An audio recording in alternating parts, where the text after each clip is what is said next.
4. Before the subway incident, Detta Walker had only been conscious a few times. These were like coral islands which look isolated to one above them, but are in fact only nodes in the spine of a long archipelago which is mostly underwater. Odetta suspected Detta not at all, and Detta had no idea that there was such a person as Odetta. But Detta at least had a clear understanding that something was wrong, that someone was fucking with her life.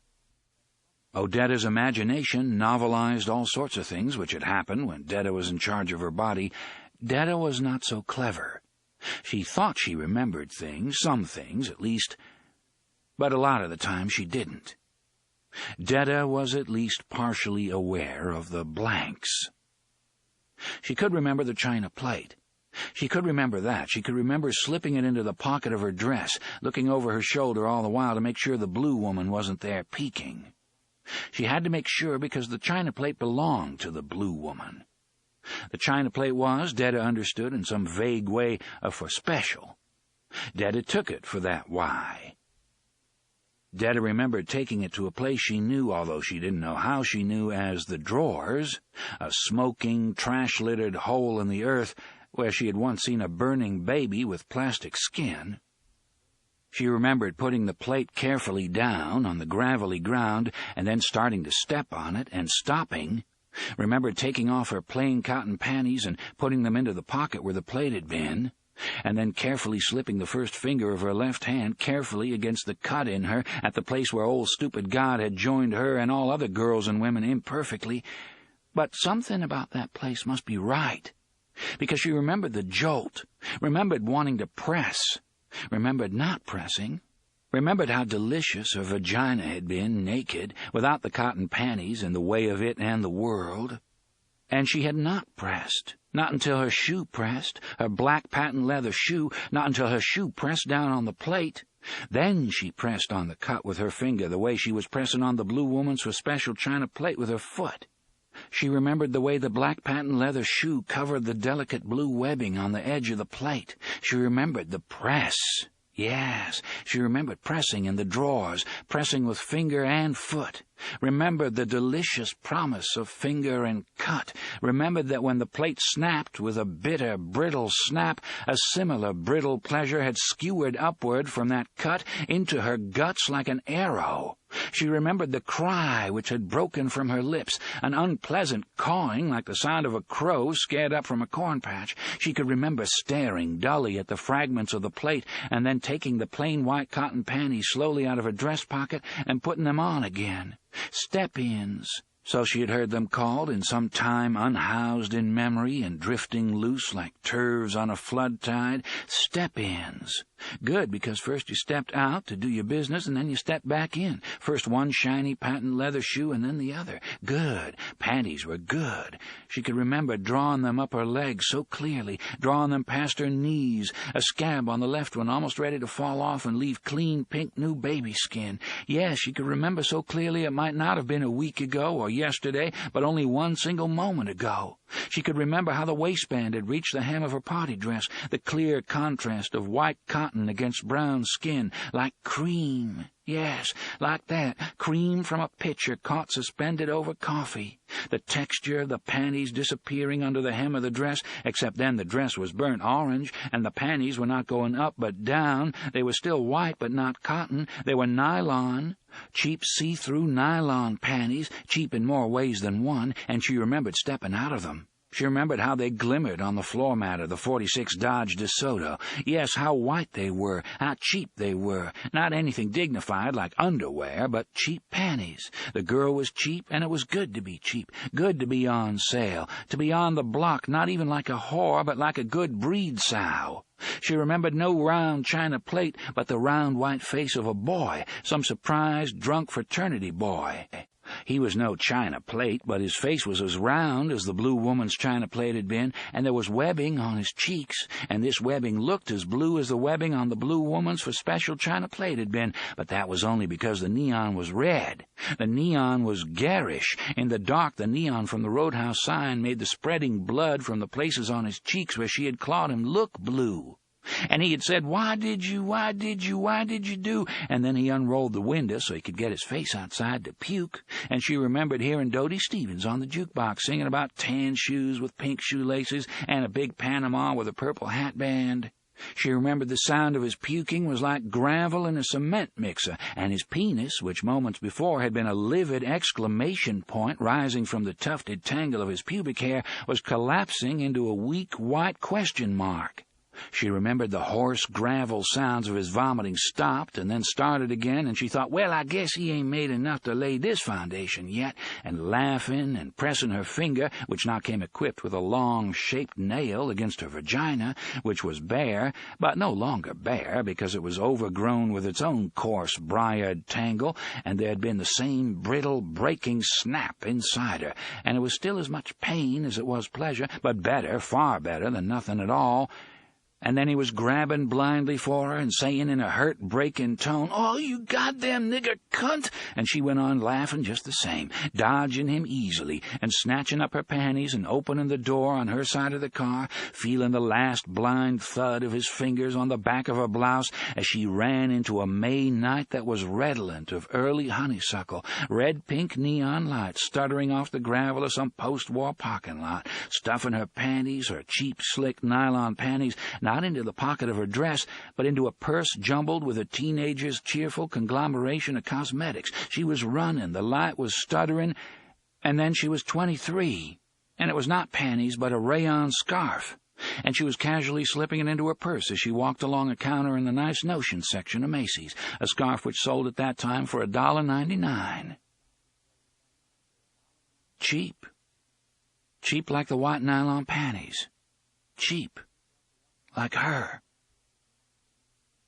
The body she inhabited was that of a woman who had inherited millions, but that was not known and didn't matter. The scarf was white, the edging blue, and there was that same little breaking sense of pleasure as she sat in the back seat of the taxi and, oblivious of the driver, held the scarf in one hand, looking at it fixedly, while her other hand crept up under her tweed skirt and beneath the leg band of her white panties, and that one long, dark finger took care of the business that needed to be taken care of in a single merciless stroke. So sometimes she wondered in a distracted sort of way where she was when she wasn't here, but mostly her needs were too sudden and pressing for any extended contemplation, and she simply fulfilled what needed to be fulfilled, did what needed to be done. Roland would have understood.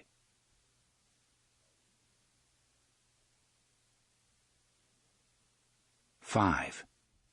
Odetta could have taken a limo everywhere, even in 1959.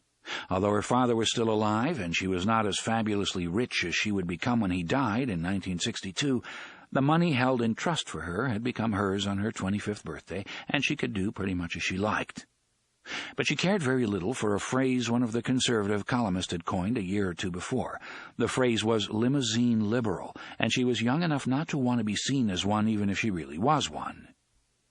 Not young enough or stupid enough to believe that a few pairs of faded jeans and the khaki shirt she habitually wore in any real way changed her essential status, or riding the bus or the subway when she could have used the car, but she had been self-involved enough not to see Andrew's hurt and deep puzzlement. He liked her and thought it must be some sort of personal rejection, but young enough to still believe that gesture could sometimes overcome, or at least overset, truth.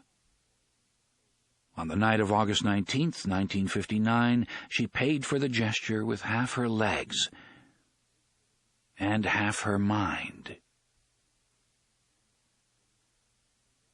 6. Odetta had been first tugged, then pulled, and finally caught up in the swell which would eventually turn into a tidal wave. In 1957, when she became involved, the thing which eventually became known as the movement had no name. She knew some of the background and knew the struggle for equality had gone on not since the Emancipation Proclamation, but almost since the first boatload of slaves had been brought to America, to Georgia, in fact, the colony the British founded to get rid of their criminals and debtors. But for Odetta it always seemed to begin in the same place, with the same 3 words: "I'm not moving." The place had been a city bus in Montgomery, Alabama, and the words had been spoken by a black woman named Rosa Lee Parks, and the place from which Rosa Lee Parks was not moving was from the front of the city bus to the back of the city bus, which was, of course, the Jim Crow part of the city bus. Much later, Odetta would sing "We Shall Not Be Moved" with the rest of them, and it always made her think of Rosa Lee Parks, and she never sang it without a sense of shame. It was so easy to sing "we" with your arms linked to the arms of a whole crowd. That was easy even for a woman with no legs. So easy to sing "we," so easy to be "we." There had been no "we" on that bus. That bus must have stank of ancient leather and years of cigar and cigarette smoke. That bus with the curved ad card saying things like "Lucky Strike LSMFT" and "Attend the church of your choice for heaven's sake" and "Drink Ovaltine, you'll see what we mean" and "Chesterfield, 21 great tobaccos make 20 wonderful smokes." No "we" under the disbelieving gazes of the motormen, the white passengers among whom she sat, the equally disbelieving stares of the blacks at the back. No "we," no marching thousands. Only Rosa Lee Parks starting a tidal wave with 3 words: "I'm not moving." Odetta would think, if I could do something like that, if I could be that brave, I think I could be happy for the rest of my life. But that sort of courage is not in me. She had read of the Parks incident, but with little interest at first. That came little by little. It was hard to say exactly when or how her imagination had been caught and fired by that at first almost soundless race-quake which had begun to shake the South. A year or so later, a young man she was dating more or less regularly began taking her down to the village, where some of the young and mostly white folk singers who performed there had added some new and startling songs to their repertoire. Suddenly, in addition to all those old wheezes about how John Henry had taken his hammer and outraced the new steam hammer, killing himself in the process, Lord, and how Barbie Allen had cruelly rejected her lovesick young suitor and ended up dying of shame, Lord, there were songs about how it felt to be down and out and ignored in the city, how it felt to be turned away from a job you could do because your skin was the wrong color, how it felt to be taken into a jail cell and whipped by Mr. Charlie because your skin was dark and you had dared, Lord, to sit in the white folks section of the lunch counter in an F.W. Woolworth's in Montgomery, Alabama. Absurdly or not, it was only then that she had become curious about her own parents, and their parents before them. She would never read Roots. She was in another world and time long before that book was written, perhaps even thought of by Alex Haley. But it was at this absurdly late time in her life when it first dawned upon her that not so many generations back her progenitors had been taken in chains by white men. Surely the fact had occurred to her before, but only as a piece of information with no real temperature gradient, like an equation, never as something which bore intimately upon her own life. Odetta totted up what she knew, and was appalled by the smallness of the sum. She knew her mother had been born in Odetta, Arkansas, the town for which she, the only child, had been named.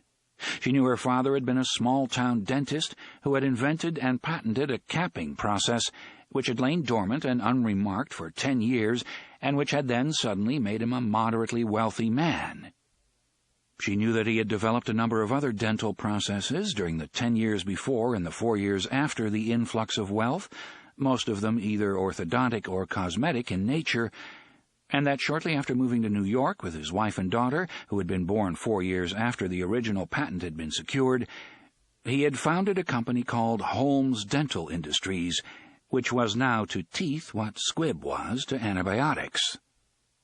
But when she asked him what life had been like during all the years between, the years when she hadn't been there and the years when she had, her father wouldn't tell her.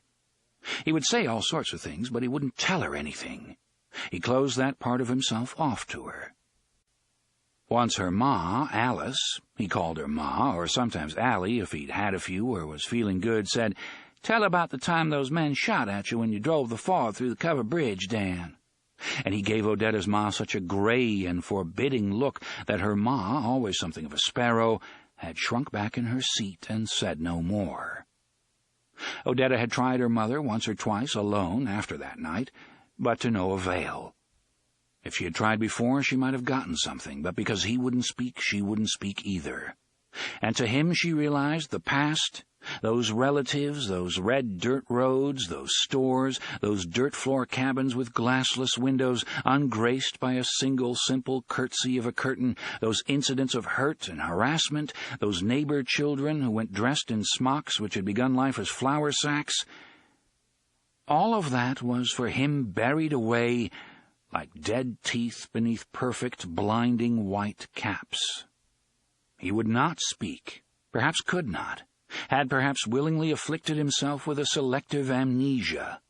The capped teeth was their life in the gray marl apartments on Central Park South. All else was hidden beneath that impervious outer cover. His past was so well protected that there had been no gap to slide through, no way past that perfect capped barrier and into the throat of revelation. Detta knew things, but Detta didn't know Odetta, and Odetta didn't know Detta, and so the teeth lay as smooth and closed as a Redan gate there also.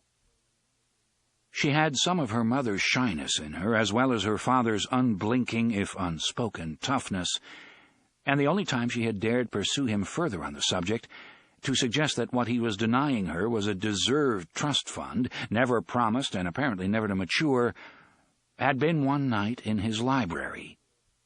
He had shaken his Wall Street Journal carefully, closed it, folded it, and laid it aside on the deal table beside the standing lamp.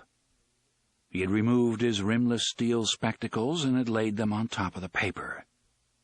Then he had looked at her, a thin black man, thin almost to the point of emaciation, tightly kinked gray hair now drawing rapidly away from the deepening hollows of his temples, where tender clock springs of veins pulsed steadily, and he had said only, "I don't talk about that part of my life, Odetta, or think about it.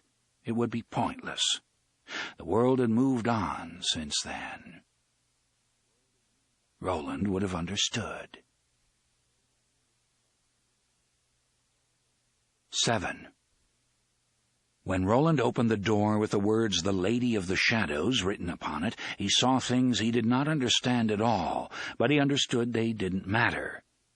It was Eddie Dean's world, but beyond that it was only a confusion of lights, people, and objects, more objects than he had ever seen in his life. Lady things, from the look of them, and apparently for sale, some under glass, some arranged in tempting piles and displays. None of it mattered any more than the movement, as that world flowed past the edges of the doorway before them. The doorway was the lady's eyes. He was looking through them just as he had looked through Eddie's eyes when Eddie had moved up the aisle of the sky carriage. Eddie, on the other hand, was thunderstruck. The revolver in his hand trembled and dropped a little. The gunslinger could have taken it from him easily, but did not. He only stood quietly. It was a trick he had learned a long time ago. Now the view through the doorway made one of those turns the gunslinger found so dizzying, but Eddie found this same abrupt swoop oddly comforting. Roland had never seen a movie. Eddie had seen thousands, and what he was looking at was like one of those moving point-of-view shots they did in ones like Halloween and The Shining. He even knew what they called the gadget they did it with, Steadicam. That was it. "Star Wars, too," he muttered. "Death Star. That fucking crack, remember?" Roland looked at him and said nothing. Hands, dark brown hands, entered what Roland saw as a doorway, and what Eddie was already starting to think of as some sort of magic movie screen. A movie screen which, under the right circumstances, you might be able to walk into, the way that guy had just walked out of the screen and into the real world in the Purple Rose of Cairo. Bitchin' movie. Eddie hadn't realized how bitchin' until just now. Except that movie hadn't been made yet on the other side of the door he was looking through. It was New York, okay. Somehow the very sound of the taxicab horns, as mute and faint as they were, proclaimed that, and it was some New York department store he had been in at one time or another, but it's older, he muttered. "Before your when?" the gunslinger asked. Eddie looked at him and laughed shortly. "Yeah, if you want to put it that way, yeah." "Hello, Miss Walker," a tentative voice said.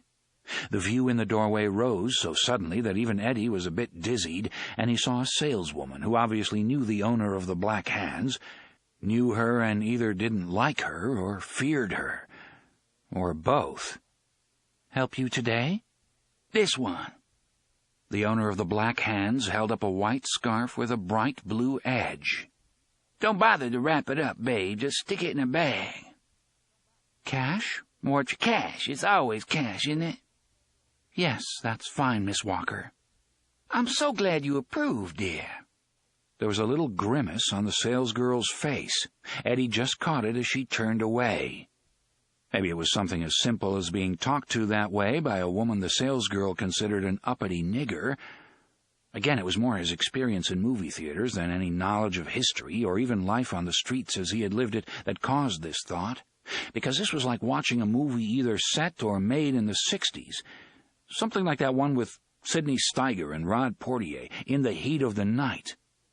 But it could also be something even simpler. Roland's Lady of the Shadows was, black or white, one rude bitch. And it didn't really matter, did it? None of it made a damned bit of difference. He cared about one thing and one thing only, and that was getting the fuck out. That was New York. He could almost smell New York. And New York meant smack. He could almost smell that, too. Except there was one hitch, wasn't there? One big motherfucker of a hitch. 8. Roland watched Eddie carefully, and although he could have killed him 6 times over at almost any time he wanted, he had elected to remain still and silent and let Eddie work the situation out for himself. Eddie was a lot of things, and a lot of them were not nice. As a fellow who had consciously let a child drop to his death, the gunslinger knew the difference between nice and not quite well. But one thing Eddie wasn't was stupid. He was a smart kid. He would figure it out. So he did. He looked back at Roland, smiled without showing his teeth, twirled the gunslinger's revolver once on his finger, clumsily, burlesquing a show-shooter's fancy coda, and then he held it out to Roland, butt first. "This thing might as well be a piece of shit for all the good it can do me, isn't that right?" You can talk bright when you want to, Roland thought. Why do you so often choose to talk stupid, Eddie? Is it because you think that's the way they talked in the place where your brother went with his guns? "Isn't that right?" Eddie repeated. Roland nodded. "If I had plugged you, what would have happened to that door?" "I don't know. I suppose the only way to find out would be to try it and see." "Well, what do you think would happen?" "I think it would disappear." Eddie nodded. That was what he thought, too. Poof, gone like magic. Now you see it, my friends, now you don't. It was really no different than what would happen if the projectionist in a movie theater were to draw a 6-shooter and plug the projector, was it? If you shot the projector, the movie stopped. Eddie didn't want the picture to stop. Eddie wanted his money's worth. "You can go through by yourself," Eddie said slowly. "Yes. Sort of. Yes. You wind up in her head, like you wound up in mine." "Yes. So you can hitchhike into my world, but that's all." Roland said nothing. Hitchhike was one of the words Eddie sometimes used that he didn't exactly understand, but he caught the drift. "But you could go through in your body, like at Balazar's." He was talking out loud, but really talking to himself. "Except you'd need me for that, wouldn't you?" "Yes." "Then take me with you." The gunslinger opened his mouth, but Eddie was already rushing on. "Not now. I don't mean now," he said. "I know it would cause a riot or some goddamn thing if we just popped out over there." He laughed rather wildly, like a magician pulling rabbits out of a hat, except without any hat. "Sure I did. We'll wait until she's alone, and no." "I'll come back with you," Eddie said. "I swear it, Roland. I mean, I know you got a job to do, and I know I'm a part of it. I know you saved my ass at customs, but I think I saved yours at Balazar's. Now, what do you think?" "I think you did," Roland said. He remembered the way Eddie had risen up from behind the desk, regardless of the risk, and felt an instant of doubt. But only an instant. So Peter pays Paul. One hand washes the other. All I want to do is go back for a few hours, grab some takeout chicken, maybe a box of Dunkin' Donuts. Eddie nodded toward the doorway where things had begun to move again. So what do you say? No, the gunslinger said, but for a moment he was hardly thinking about Eddie. That movement up the aisle. The lady, whoever she was, wasn't moving the way an ordinary person moved. Wasn't moving, for instance, the way Eddie had moved when Roland looked through his eyes. Or, now that he stopped to think of it, which he never had before, any more than he had ever stopped and really noticed the constant presence of his own nose in the lower range of his peripheral vision, the way he moved himself. When one walked, vision became a mild pendulum. Left leg, right leg, right leg, the world rocking back and forth so mildly and gently that after a while, shortly after you began to walk, he supposed, you simply ignored it. There was none of that pendulum movement in the lady's walk. She simply moved smoothly up the aisle, as if riding along tracks. Ironically, Eddie had had this same perception, only to Eddie it had looked like a Steadicam shot. He had found this perception comforting because it was familiar. To Roland it was alien. But then Eddie was breaking in, his voice shrill. "Well, why not? Just why the fuck not?" "Because you don't want chicken," the gunslinger said. "I know what you call the things you want, Eddie. You want to fix. You want to score." "So what?" Eddie cried, almost shrieked. "So what if I do? I said I'd come back with you. You got my promise. You got my fucking promise. What else do you want? You want me to swear on my mother's name? Okay, I swear on my mother's name. You want me to swear on my brother Henry's name? All right, I swear. I swear, I swear." Enrico Balazar would have told him, but the gunslinger didn't need the likes of Balazar to tell him this one fact of life. Never trust a junkie. Roland nodded toward the door. "Until after the tower, at least, that part of your life is done. After that, I don't care. After that, you're free to go to hell in your own way. Until then, I need you." "Oh, you fucking shit-ass liar," Eddie said softly. There was no audible emotion in his voice, but the gunslinger saw the glisten of tears in his eyes. Roland said nothing. "You know there ain't going to be no after. Not for me, not for her, or whoever the Christ this third guy is. Probably not for you either. You look as fucking wasted as Henry did at his worst. If we don't die on the way to your tower, we'll sure as shit die when we get there, so why are you lying to me?" The gunslinger felt a dull species of shame, but only repeated, "At least for now, that part of your life is done." "Yeah?" Eddie said. "Well, I got some news for you, Roland. I know what's going to happen to your real body when you go through there and inside of her. I know because I saw it before. I don't need your guns. I got you by that fabled place where the short hairs grow, my friend. You can even turn her head the way you turn mine and watch what I do to the rest of you while you're nothing but your goddamn car. I'd like to wait until nightfall and drag you down by the water. Then you could watch the lobsters chow up on the rest of you. But you might be in too much of a hurry for that." Eddie paused. The graty breaking of the waves and the steady, hollow conk of the wind both seemed very loud. "So I think I'll just use your knife to cut your throat." "And close that door forever?" "You say that part of my life is done. You don't just mean smack either. You mean New York, America, my time, everything. If that's how it is, I want this part done too. The scenery sucks and the company stinks. There are times, Roland, when you make Jimmy Swaggart look almost sane." "There are great wonders ahead," Roland said. "Great adventures. More than that, there is a quest to course upon, and a chance to redeem your honor. There's something else, too. You could be a gunslinger. I needn't be the last, after all. It's in you, Eddie. I see it. I feel it." Eddie laughed, although now the tears were coursing down his cheeks. "Oh, wonderful, wonderful, just what I need. My brother Henry, he was a gunslinger, in a place called Vietnam, that was. It was great for him. You should have seen him when he was on a serious nod, Roland. He couldn't find his way to the fucking bathroom without help. If there wasn't any help handy, he just sat there and watched big-time wrestling and did it in his fucking pants. It's great to be a gunslinger, I can see that. My brother was a doper, and you're out of your fucking gourd."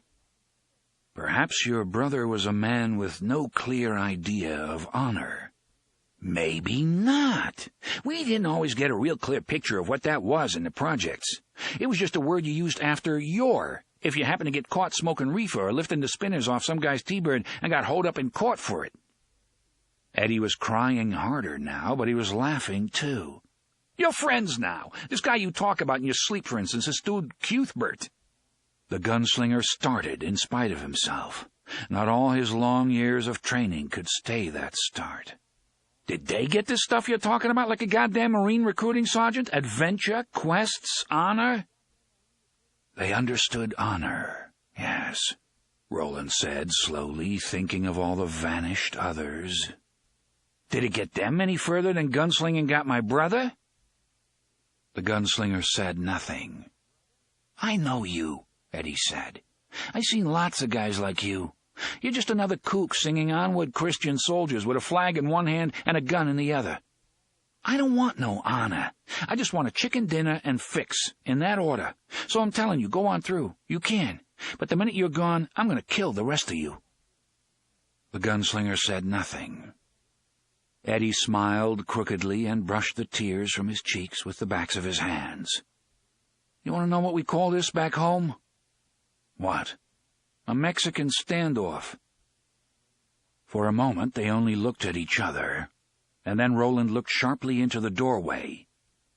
They had both been partially aware, Roland rather more than Eddie, that there had been another of those swerves, this time to the left. Here was an array of sparkling jewelry. Some was under protective glass, but because most wasn't, the gunslinger supposed it was trumpery stuff, what Eddie would have called costume jewelry. The dark brown hands examined a few things in what seemed an only cursory manner, and then another salesgirl appeared. There had been some conversation, which neither of them really noticed, and then the lady, some lady, Eddie thought, asked to see something else. The salesgirl went away, and that was when Roland's eyes swung sharply back. The brown hands reappeared, only now they held a purse. It opened, and suddenly the hands were scooping things, seemingly, almost certainly at random, into the purse. Well, you're collecting quite a crew, Roland, Eddie said, bitterly amused. First you got your basic white junkie, and then you got your basic black shoplift. But Roland was already moving toward the doorway between the worlds, moving swiftly, not looking at Eddie at all. I mean it, Eddie screamed. You go through and I'll cut your throat. I'll cut your fucking throat. Before he could finish, the gunslinger was gone. All that was left of him was his limp, breathing body lying upon the beach.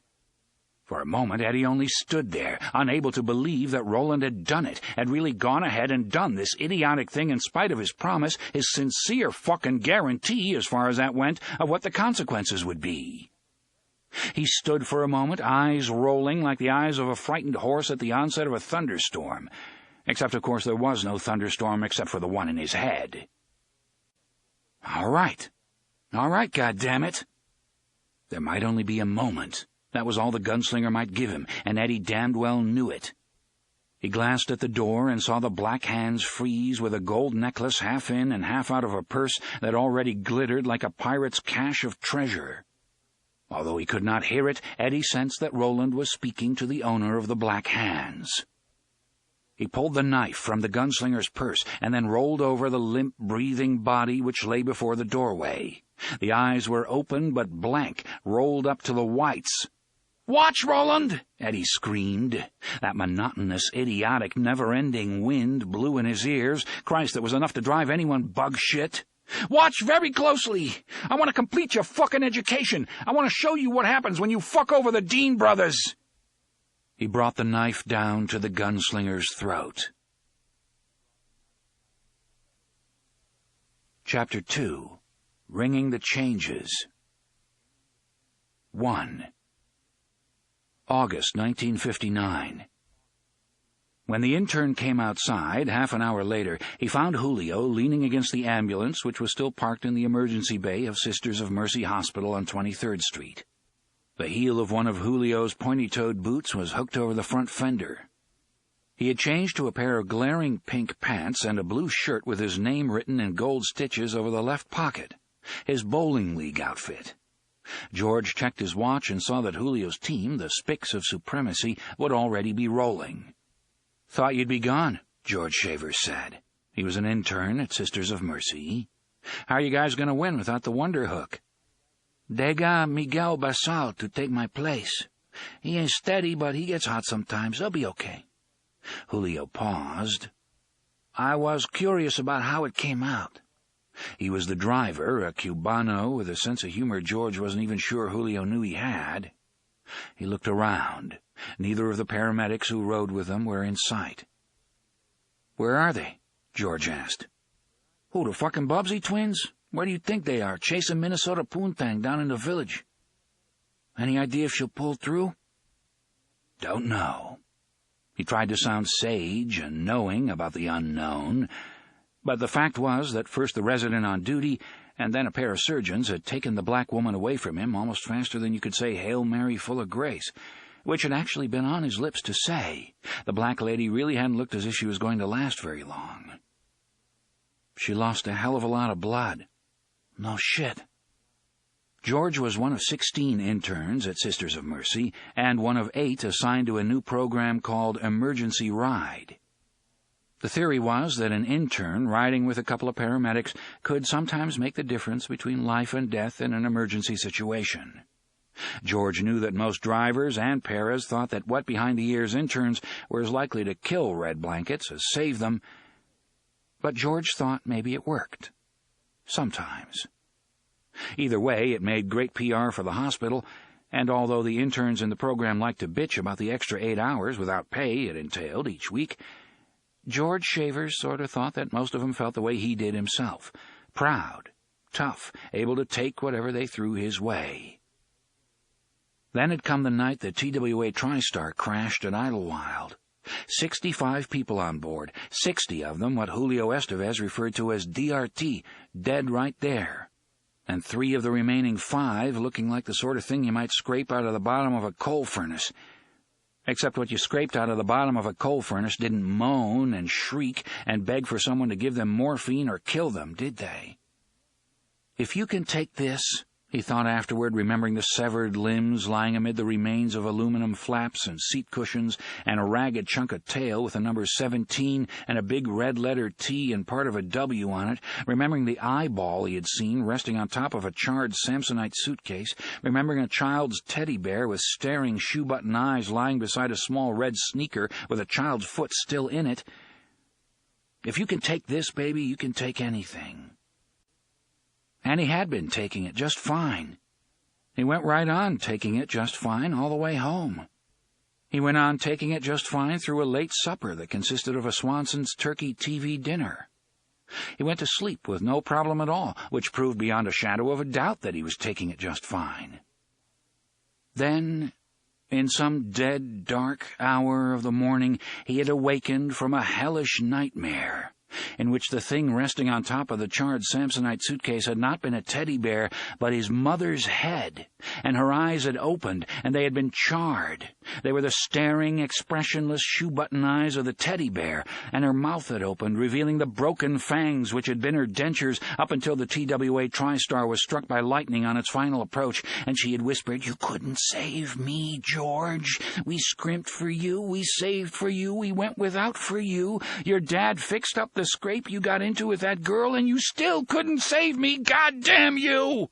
And he had awakened screaming, and he was vaguely aware of someone pounding on the wall, but by then he was already pelting into the bathroom, and he barely made it to the kneeling penitential position before the porcelain altar before dinner came up the express elevator. It came special delivery, hot and steaming and still smelling like processed turkey. He knelt there and looked into the bowl at the chunks of half-digested turkey and the carrots which had lost none of their original fluorescent brightness, and this word flashed across his mind in large red letters. Enough. Correct. It was enough. He was going to get out of the sawbones business. He was going to get out because enough was enough. He was going to get out because Popeye's motto was, "That's all I can stand, and I can't stand no more," and Popeye was as right as rain. He had flushed the toilet and gone back to bed and fell asleep almost instantly and awoke to discover he still wanted to be a doctor, and that was a goddamn good thing to know for sure, maybe worth the whole program, whether you called it Emergency Ride or Bucket of Blood or named that tune. He still wanted to be a doctor.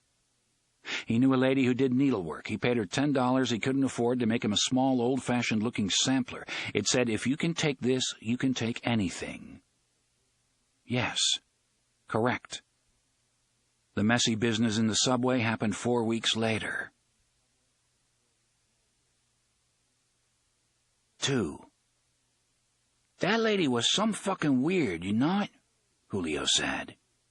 George breathed an interior sigh of relief. If Julio hadn't opened the subject, George supposed he wouldn't have had the sack. He was an intern, and someday he was going to be a full-fledged doc. He really believed that now. But Julio was a vet, and you didn't want to say something stupid in front of a vet. He would only laugh and say, "Hell, I seen that shit 1,000 times, kid. Get yourself a towel and wipe off whatever it is behind your ears, 'cause it's wet and dripping down the sides of your face." But apparently Julio hadn't seen it 1,000 times, and that was good, because George wanted to talk about it. She was weird, all right. It was like she was two people. He was amazed to see that now Julio was the one who looked relieved, and he was struck with sudden shame. Julio Estevez, who was going to do no more than pilot a limo with a couple of pulsing red lights on top for the rest of his life, had just shown more courage than he had been able to show. "You got it, Doc, 100%. He pulled out a pack of Chesterfields and stuck one in the corner of his mouth. "Those things are going to kill you, my man," George said. Julio nodded and offered the pack. They smoked in silence for a while. The Paras were maybe chasing tail, like Julio had said, or maybe they'd just had enough. George had been scared all right, no joke about that. But he also knew he had been the one who saved the woman, not the Paras, and he knew Julio knew it too. Maybe that was really why Julio had waited. The old black woman had helped, and the white kid who had dialed the cops while everyone else except the old black woman had just stood around watching like it was some goddamn movie or TV show or something, part of a Peter Gunn episode maybe. But in the end it had all come down to George Shavers, one scared cat doing his duty the best way he could. The woman had been waiting for the train Duke Ellington held in such high regard, that fabled A-train. Just been a pretty young black woman in jeans and a khaki shirt waiting for the fabled A-train so she could go uptown someplace. Someone had pushed her. George Shavers didn't have the slightest idea if the police had caught the slug who had done it. That wasn't his business. His business was the woman who had tumbled screaming into the tube of the tunnel in front of that fabled A-train. It had been a miracle that she had missed the third rail, the fabled third rail that would have done to her what the state of New York did to the bad guys up at Sing Sing who got a free ride on that fabled A-train the cons called Old Sparky. Oh boy, the miracles of electricity. She tried to crawl out of the way, but there hadn't been quite enough time, and that fabled A-train had come into the station screeching and squalling and puking up sparks because the motorman had seen her, but it was too late for him and too late for her. The steel wheels of that fabled A-train had cut the living legs off her from just above the knees down. And while everyone else, except for the white kid who had dialed the cops, had only stood there pulling their puds, or pushing their pudenda, George supposed, the elderly black woman had jumped down, dislocating one hip in the process. She would later be given a Medal of Bravery by the mayor, and had used the do-rag on her head to cinch a tourniquet around one of the young woman's squirting thighs. The young white guy was screaming for an ambulance on one side of the station, and the old black chick was screaming for someone to give her a help, to give her a tie-off, for God's sake, anything at all, and finally some elderly white business type had reluctantly surrendered his belt, and the elderly black chick looked up at him and spoke the words which became the headline of the New York Daily News the next day, the words which made her an authentic American apple pie heroine. "Thank you, bro."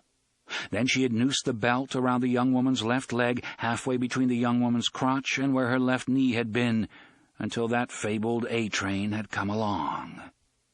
George had heard someone say to someone else that the young black woman's last words before passing out had been, "Who was that muffer? I'm gonna hunt him down and kill his ass." There was no way to punch holes far enough up for the elderly black woman to notch the belt, so she simply held on like grim old death until Julio, George, and the Paras arrived. George remembered the yellow line, how his mother had told him he must never, never, never go past the yellow line while he was waiting for a train, fabled or otherwise, the stench of oil and electricity when he hopped down onto the cinders, remembered how hot it had been. The heat seemed to be baking off him, off the elderly black woman, off the young black woman, off the train, the tunnel, the unseen sky above, and hell itself beneath. He remembered thinking incoherently, if they put a blood pressure cuff on me now, I'd go off the dial. And then he went cool and yelled for his bag, and when one of the paras tried to jump down with it, he told the para to fuck off. And the para had looked startled, as if he was really seeing George Shavers for the first time, and he had fucked off. George tied off as many veins and arteries as he could tie off, and when her heart started to bebop, he had shot her full of digitalin. Whole blood arrived. Cops brought it. "Want to bring her up, Doc?" one of them had asked, and George had told him not yet, and he got out the needle and stuck the juice to her like she was a junkie in dire need of a fix. Then he let them take her up. Then they had taken her back. On the way she had awakened. Then the weirdness started. 3. George gave her a shot of Demerol when the paras loaded her into the ambulance. She had begun to stir and cry out weakly. He gave her a boost hefty enough for him to be confident she would remain quiet until they got to Sisters of Mercy. He was 90% sure she would still be with them when they got there, and that was one for the good guys. Her eyes began to flutter while they were still 6 blocks from the hospital, however. She uttered a thick moan. "We can shoot her up again, Doc," one of the paras said. George was hardly aware this was the first time a paramedic had deigned to call him anything other than George, or worse, Georgie. "Are you nuts? I just as soon not confuse DOA and OD if it's all the same to you." The paramedic drew back. George looked back at the young black woman and saw the eyes returning his gaze were awake and aware. "What has happened to me?" she asked. George remembered the man who had told another man about what the woman had supposedly said, how she was going to hunt the motherfucker down and kill his ass, etc., etc. That man had been white. George decided now it had been pure invention, inspired either by that odd human urge to make naturally dramatic situations even more dramatic, or just race prejudice. This was a cultured, intelligent woman. "You've had an accident," he said. "You were—" Her eyes slipped shut, and he thought she was going to sleep again. Good. Let someone else tell her she had lost her legs. Someone who made more than $7,600 a year. He had shifted a little to the left, wanting to check her BP again, when she opened her eyes once more. When she did, George Shavers was looking at a different woman. "Fucker cut off my legs. I felt him go. This the ambulance?" Yes, George said. Suddenly he needed something to drink. Not necessarily alcohol, just something wet. His voice was dry. This was like watching Spencer Tracy and Dr. Jekyll and Mr. Hyde, only for real. "They get that honky mother?" "No," George said, thinking the guy got it right. God damn, the guy did actually get it right. He was vaguely aware that the paramedics, who had been hovering, perhaps hoping he would do something wrong, were now backing off. "Good. Honky Fuzz just be letting him off anyway. I'll be getting him. I'll be cutting his cock off. Son bitch. I'll tell you what I'm going to do to that son bitch. I'll tell you one thing, you son bitch honky. I'm going to tell you to—" Her eyes fluttered again, and George had thought, yes, go to sleep. Please, go to sleep. I don't get paid for this. I don't understand this. They told us about shock, but nobody mentioned schizophrenia as one of the... The eyes opened. The first woman was there. "What sort of accident was it?" she asked. "I remember coming out of the eye." "Eye?" he said stupidly. She smiled a little. It was a painful smile. "The Hungry Eye. It's a coffee house." "Oh, yeah, right." The other one, hurt or not, had made him feel dirty and a little ill. This one made him feel like a knight in an Arthurian tale, a knight who has successfully rescued the Lady Fair from the jaws of the dragon. "I remember walking down the stairs to the platform, and after that—" "Someone pushed you." It sounded stupid, but what was wrong with that? It was stupid. "Pushed me in front of the train?" "Yes." Have I lost my legs?" George tried to swallow and couldn't. There seemed to be nothing in his throat to grease the machinery. "Not all of them," he said inanely, and her eyes closed. "Let it be a faint," he thought then. "Please let it be a They opened, blazing. One hand came up and slashed 5 slits through the air within an inch of his face. Any closer and he would have been in the ER getting his cheek stitched up instead of smoking chesties with Julio Estevez. "You ain't nothing but a bunch of honky sons of bitches," she screamed. Her face was monstrous, her eyes full of hell's own light. It wasn't even the face of a human being. "Gonna kill every motherfucking honky I see. Gonna geld them first. Gonna cut off their balls and spit them in their faces. It was crazy. She talked like a cartoon black woman, Butterfly McQueen gone Looney Tunes. She, or it, also seemed superhuman. This screaming, writhing thing could not have just undergone impromptu surgery by subway train half an hour ago. She bit, she clawed out at him again and again. Snot spat from her nose, spit flew from her lips, filth poured from her mouth. "Shoot her up, Doc!" one of the paras yelled. His face was pale. "For Christ's sake, shoot her up!" The para reached toward the supply case. George shoved his hand aside. "Fuck off, chicken shit!" George looked back at his patient and saw the calm, cultured eyes of the other one looking at him.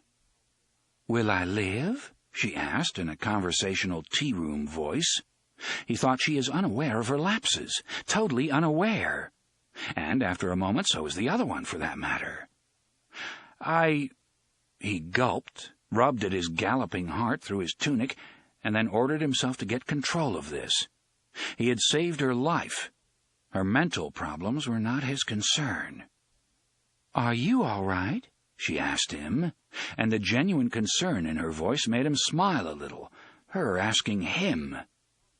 "Yes, ma'am." "To which question are you responding?" For a moment he didn't understand, then did. "Both," he said, and took her hand. She squeezed it, and he looked into her shining, lucent eyes and thought a man could fall in love. And that was when her hand turned into a claw, and she was telling him he was a honky muffa, and she wasn't just going to take his balls, she's going to chew on those muffas. He pulled away, looking to see if his hand was bleeding, thinking incoherently that if it was, he would have to do something about it because she was poison, the woman was poison, and being bitten by her would be about the same as being bitten by a copperhead or rattler. There was no blood. And when he looked again, it was the other woman, the first woman. "Please," she said, "I don't want to die. Please." Then she went out for good. And that was good, for all of them. 4. "So what you think?" Julio asked. "About who's going to be in the series?" George squashed the butt under the heel of his loafer. "White Sox. I got him in the pool." "What you think about that lady?" "I think she might be schizophrenic," George said slowly. "Yeah, I know that. I mean, what's going to happen to her?" "I don't know." "She needs help, man. Who gonna give it?" "Well, I already gave her one," George said, but his face felt hot, as if he were blushing. Julio looked at him. "If you already gave her all the help you can give her, you should have let her die, Doc." George looked at Julio for a moment, but found he couldn't stand what he saw in Julio's eyes. Not accusation, but sadness. So he walked away. He had places to go.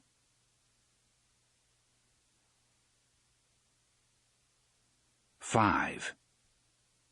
The time of the drawing. In the time since the accident, it was, for the most part, still Odetta Holmes who was in control. But Detta Walker had come forward more and more. The thing Detta liked to do best was steal. It didn't matter that her booty was always little more than junk, no more than it mattered that she often threw it away later. The taking was what mattered. When the gunslinger entered her head in Macy's, Detta screamed in a combination of fury and horror and terror, her hands freezing on the junk jewelry she was scooping into her purse. She screamed because when Roland came into her mind, when he came forward, she for a moment sensed the other, as if a door had been swung open inside of her head. And she screamed because the invading, raping presence was a honky. She could not see, but nonetheless sensed his whiteness. People looked around.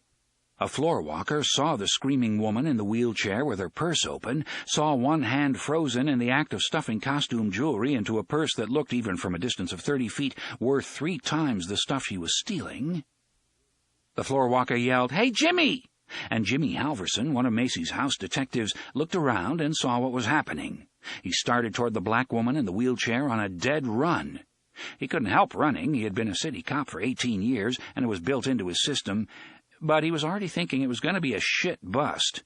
Little kids, cripples, nuns, they were always a shit bust. Busting them was like kicking a drunk. They cried a little in front of the judge and then took a walk. It was hard to convince judges that cripples could also be slime. But he ran just the same. 6. Roland was momentarily horrified by the snake pit of hate and revulsion in which he found himself, and then he heard the woman screaming, saw the big man with the potato sack belly running toward him, saw people looking, and took control. Suddenly he was the woman with the dusky hands. He sensed some strange duality inside her, but couldn't think about it now. He turned the chair and began to shove it forward. The aisle rolled past him, her. People dived away to either side. The purse was lost, spilling Detta's credentials and stolen treasure in a wide trail along the floor. The man with the heavy gut skidded on bogus gold chains and lipstick tubes and then fell on his ass. 7. Shit! Halverson thought furiously, and for a moment one hand clawed under his sport coat, where there was a .38 in a clamshell holster.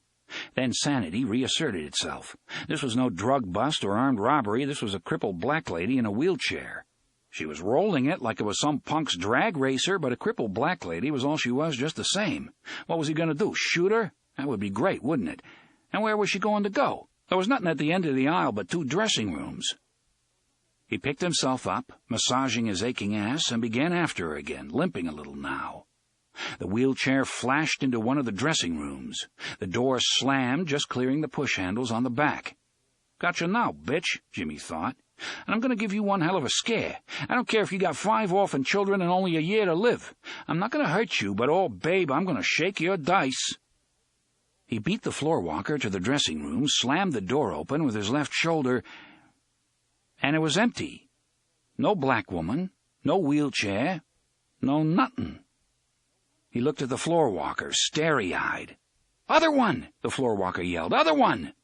Before Jimmy could move, the floor walker had busted open the door of the other dressing room. A woman in a linen skirt and a Playtex living bra screamed piercingly and crossed her arms over her chest. She was very white and very definitely not crippled. "Pardon me," the floor walker said, feeling hot crimson flood his face.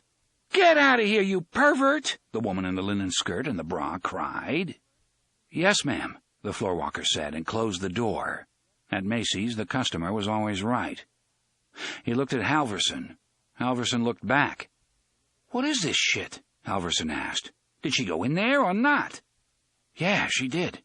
"So where is she?" The floor walker could only shake his head. "Let's go back and pick up the mess." "You pick up the mess," Jimmy Halverson said. "I feel like I just broke my ass in 9 pieces. He paused. "To tell you the truth, me fine bucko, I also feel extremely confused." 8. The moment the gunslinger heard the dressing room door bang shut behind him, he rammed the wheelchair around in a half-turn, looking for the doorway. If Eddie had done what he had promised, it would be gone. But the door was open. Roland wheeled the Lady of Shadows through it. Chapter 3. Odetta on the Other Side. 1. Not long after, Roland would think, any other woman, crippled or otherwise, suddenly shoved all the way down the aisle of the mart in which he was doing business, monkey business, you may call it if you like, by a stranger inside her head, shoved into a little room while some man behind her yelled for her to stop, then suddenly turned, shoved again where there was by rights no room in which to shove, then finding herself suddenly in an entirely different world, I think any other woman, under those circumstances, would most certainly have asked, "Where am I?" before all else. Instead, Odetta Holmes asked almost pleasantly, "What exactly are you planning to do with that knife, young man?" 2. Roland looked up at Eddie, who was crouched with his knife held less than a quarter of an inch over the skin. Even with his uncanny speed, there was no way the gunslinger could move fast enough to evade the blade if Eddie decided to use it. "Yes," Roland said. "What are you planning to do with it?" "I don't know," Eddie said, sounding completely disgusted with himself. "Cut bait, I guess. Sure doesn't look like I came here to fish, does it?" He threw the knife toward the lady's chair, but well to the right. It stuck, quivering, in the sand to its hilt. Then the lady turned her head and began, "I wonder if you could please explain where you've taken—" She stopped. She had said, "I wonder if you," before her head had gotten around far enough to see there was no one behind her. But the gunslinger observed with some real interest that she went on speaking for a moment anyway, because the fact of her condition made certain things elementary truths of her life. If she had moved, for instance, someone must have moved her. But there was no one behind her. No one at all. She looked back at Eddie and the gunslinger, her dark eyes troubled, confused, and alarmed. And now she asked, "Where am I? Who pushed me? How can I be here? How can I be dressed, for that matter, when I was home watching the 12 o'clock news in my robe? Who am I? Where is this? Who are you?" "Who am I?" she asked, the gunslinger thought. The dam broke, and there was a flood of questions. That was to be expected. But that one question, "Who am I?" Even now, I don't think she knows she asked it. Or when. Because she had asked before. Even before she had asked who they were, she had asked who she was. 3. Eddie looked from the lovely, young, old face of the black woman in the wheelchair to Roland's face. How come she doesn't know? I can't say. Shock, I suppose. Shock took her all the way back to her living room before she left for Macy's? You telling me the last thing she remembers is sitting in her bathrobe and listening to some blow-dried dude talk about how they found that gonzo down in the Florida Keys with Krista McAuliffe's left hand mounted on his den wall next to his prize marlin? Roland didn't answer. More dazed than ever, the lady said, "Who is Krista McAuliffe? Is she one of the missing Freedom Riders?" Now it was Eddie's turn not to answer. Freedom Riders? What the hell were they? The gunslinger glanced at him, and Eddie was able to read his eyes easily enough. "Can't you see she's in shock?" "I know what you mean, Roland, old buddy, but it only washes up to a point. I felt a little shock myself when you came busting into my head like Walter Payton on crack, but it didn't wipe out my memory banks." Speaking of shock, he'd gotten another pretty good jolt when she came through. He had been kneeling over Roland's inert body, the knife just above the vulnerable skin of the throat. But the truth was, Eddie couldn't have used the knife anyway. Not then, anyway. He was staring into the doorway, hypnotized, as an aisle of Macy's rushed forward.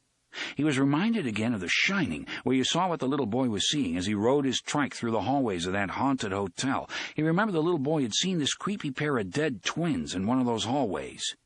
The end of this aisle was much more mundane. A white door. The words, "Only 2 garments at one time, please," were printed on it in discreet lettering. Yeah, it was Macy's, all right.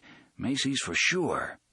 One black hand flew out and slammed the door open, while the male voice, a cop voice, if Eddie had ever heard one, and he had heard many in his time, behind yelled for her to quit it. That was no way out. She was only making things a hell of a lot worse for herself. And Eddie caught a bare glimpse of the black woman in the wheelchair in the mirror to the left, and he remembered thinking, Jesus, she's got her all right, but she sure don't look happy about it. Then the view pivoted, and Eddie was looking at himself.